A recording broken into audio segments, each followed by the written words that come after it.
Hello മക്കളെ, എല്ലാവർക്കും ഒരു പുതിയൊരു വീഡിയോയിലേക്ക് സ്വാഗതം.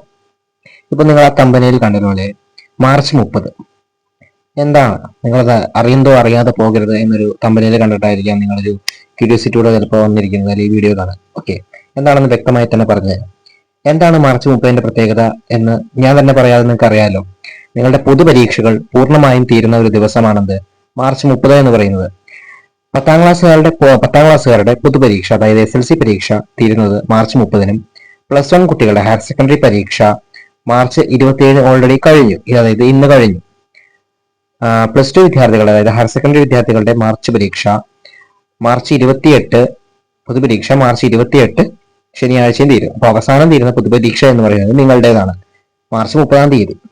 ഒരു പരീക്ഷയും കൂടി ഉണ്ട്, അത് 9ാം ക്ലാസ്സുകാരുടെ കുട്ടികൾക്കാണ്. അത് മാർച്ച് 31 ഉച്ച കഴിഞ്ഞിട്ടാണ് നടക്കുന്നത്.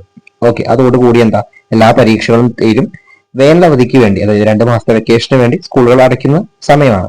ഓക്കെ, പിന്നെ എന്താണ് മാർച്ച് 30 അല്ലെങ്കിൽ ആ ദിവസത്തെ പ്രത്യേകത എന്താണെന്ന് വെച്ചാൽ, അതുമായി ബന്ധപ്പെട്ട് നമ്മുടെ ബഹുമാനപ്പെട്ട പൊതുവിദ്യാഭ്യാസ വകുപ്പ് പുതിയൊരു സർക്കുലർ ഇറക്കിയിട്ടുണ്ട്. അത് നിങ്ങൾ ആരും അറിയാതെ പോകരുത്. കാരണം ചിലപ്പോൾ നിങ്ങളത് ബാധിച്ചേക്കാം.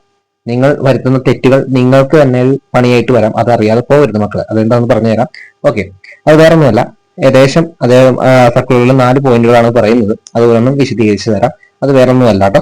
അതായത് അവസാനിക്കുന്ന ദിവസം, അതായത് പൊതുപരീക്ഷ അവസാനിക്കുന്ന ദിവസം സ്കൂളുകളിൽ ഒരു തരത്തിലുള്ള ആഘോഷ പരിപാടികളും നടത്താൻ പാടില്ല എന്നാണ് ഗവൺമെന്റ് നിർദ്ദേശം.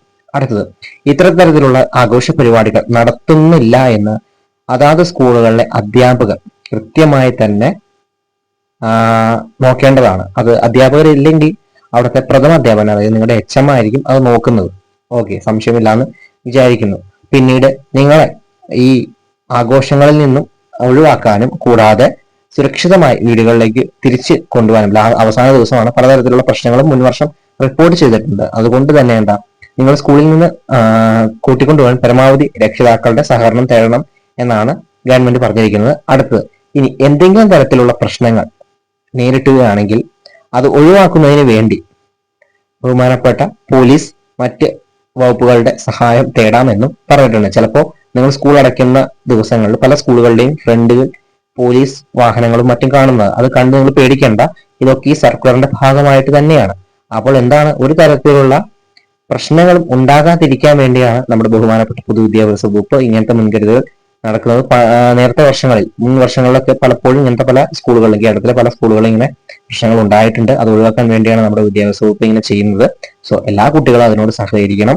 ഓക്കെ, പരീക്ഷ കഴിഞ്ഞു, പരീക്ഷ കാലഘട്ടം കഴിഞ്ഞു, വളരെ സന്തോഷത്തോടുകൂടി വീടുകളിലേക്ക് മടങ്ങുക. ആഘോഷങ്ങളൊക്കെ മറ്റു സ്ഥലങ്ങളിൽ സംഘടിപ്പിക്കുക. പക്ഷെ സ്കൂളുകളിന്റെ പരിസരത്തോ ഒന്നും തന്നെ ചെയ്യരുത്.